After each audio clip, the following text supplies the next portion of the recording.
Hey, c'est Logan et je te propose un petit récap de ce qui s'est passé cette semaine dans la pop culture. Bienvenue dans Pop Actu.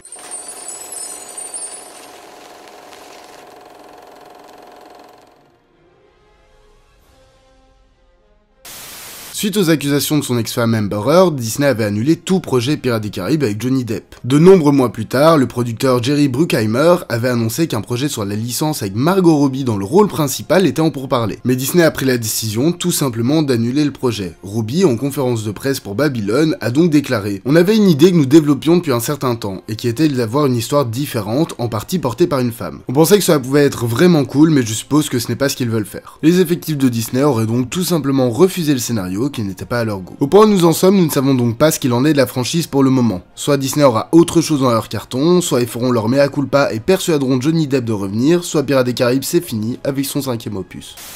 Parfois, des acteurs sont encore plus fans d'une saga dans laquelle ils ont joué que les fans eux-mêmes. C'est le cas notamment de Michael J. Fox et Christopher Lloyd, célèbres interprètes de Marty McFly et du Dr Emmett Brown. Ceux-ci viennent tout juste de lancer une boutique en ligne sur le thème de Retour vers le futur. Appelée sobrement backtothefuture.shop, vous pourrez y retrouver des goodies comme des t-shirts, mugs, casquettes, posters, etc. Avec des designs faits par les acteurs ou signés par eux-mêmes, ils se sont vraiment investis dedans et ça leur tient à cœur, comme l'exprime Michael J. Fox sur la page du site. Cette collaboration est pour les fans. Nous n'avons cessé d'entendre qu'ils voulaient plus d'options pour célébrer leur amour pour Retour vers le futur et nous avons pensé que ces objets étaient parfaits. Kiffés, lourds. Ce sont donc de purs objets de fans pour les fans.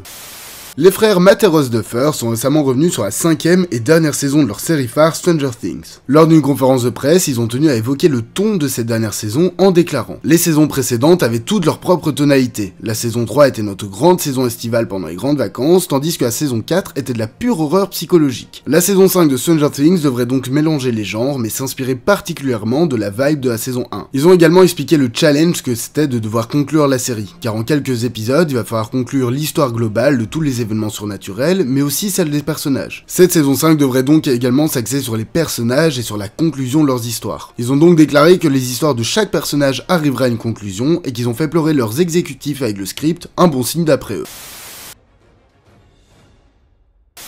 Le film Spider-Man No Way Home aura permis de nous amener nos 3 hommes araignées ensemble. Quelque chose qu'Andrew Garfield était très heureux de faire, il a récemment déclaré en interview « Je n'avais pas forcément l'intention de faire d'autres films Spider-Man. J'étais très ouvert à ce qui devait se passer, quelle que soit la suite. Mais il y avait un sentiment d'inachevé, genre qu'est-ce que cette expérience a signifié, et comment puis-je finir cette boucle par moi-même. Et je faisais ça, c'était comme ce schéma classique, quand vous remettez une relation amoureuse et que vous commencez à vous sentir vraiment libre et détaché de cette relation. La personne en face sait qu'il faut appeler juste après la première bonne nuit de sommeil que vous avez eue. » Sylvester Stallone a récemment pris position contre les remakes. Il a déclaré « Bien souvent, les remakes ne sont pas aussi bien faits, comme le dernier West Side Story. Pourquoi est-ce que vous gâcheriez un truc pareil? Pas seulement en raison des qualités de l'original, mais parce que les goûts des gens changent. Les comédies musicales ne fonctionnent plus, les enfants ne peuvent plus se sentir concernés par ce genre de musique, alors qui est votre audience? C'est fou. » L'acteur a donc un parti pris prononcé et l'a illustré en utilisant le dernier film de Steven Spielberg. En tout cas, on ne peut pas espérer voir l'acteur dans un remake de comédie musicale de sitôt.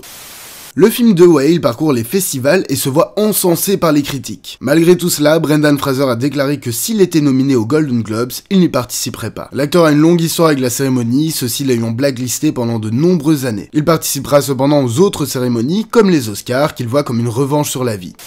L'association PETA, Société Défense Animale, a récemment décidé de mener un combat contre les développeurs de God of War Ragnarok. Dans l'un des niveaux, vous devrez combattre un loup blanc de 18 mètres. C'est donc sur les réseaux que PETA a dénoncé que ça pourrait être de la maltraitance animale, demandant donc un mode en leur nom où il ne faudrait pas tuer d'animaux. Cory Barlog a répondu à l'association en leur demandant s'ils se rendaient compte que ce n'était pas un réel animal, avant de préciser que personne de leur équipe n'encourageait la maltraitance animale.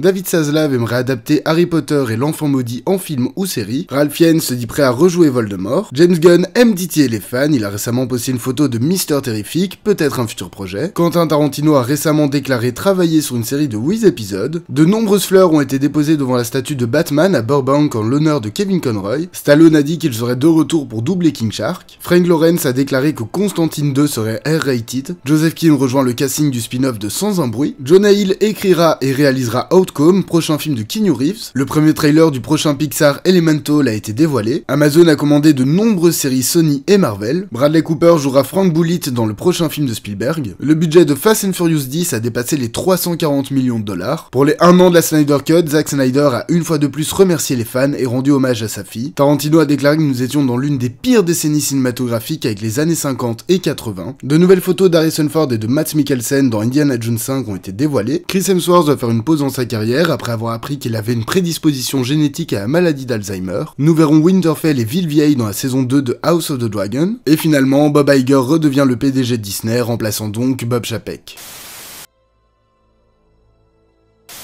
Dernière série de Tim Burton, mercredi nous parle donc de Mercredi Addams. Elle nous racontera l'histoire de la jeune fille qui va devoir s'intégrer dans un lycée normal tout en enquêtant sur de mystérieux meurtres. La série tant attendue avec Jenna Ortega dans le rôle titre sortira finalement ce mercredi 23 novembre sur Netflix. Présentation spéciale de Marvel, ce moyen métrage de 40 minutes de James Gunn débarque sur Disney+. Alors que Star-Lord est toujours affecté par la disparition de Gamora, le reste des gardiens va tenter de lui faire changer ses idées pour sa fête terrienne, Noël. Ils vont donc aller sur Terre pour kidnapper son acteur préféré, Kevin Bacon, afin de lui offrir pour les fêtes. Les gardiens toujours aussi barrés seront de sortie le 25 novembre sur Disney+. She Said nous parle de Megan Twohy et Jodie Cantor, deux journalistes du New York Times. Elles vont mettre en lumière de nombreuses histoires d'agression sexuelle et lancer le mouvement MeToo, aidant donc à sortir de nombreuses personnes de l'ombre et témoigner de leur vécu. Le biopic sortira finalement en salle le 23 novembre. Et voilà, ce 16e épisode de Pop Actu est maintenant terminé, merci de l'avoir suivi, n'oubliez pas de liker, vous abonner et partager, ce sont les meilleurs soutiens pour la chaîne. Moi je vous dis à la semaine prochaine, passez une bonne soirée.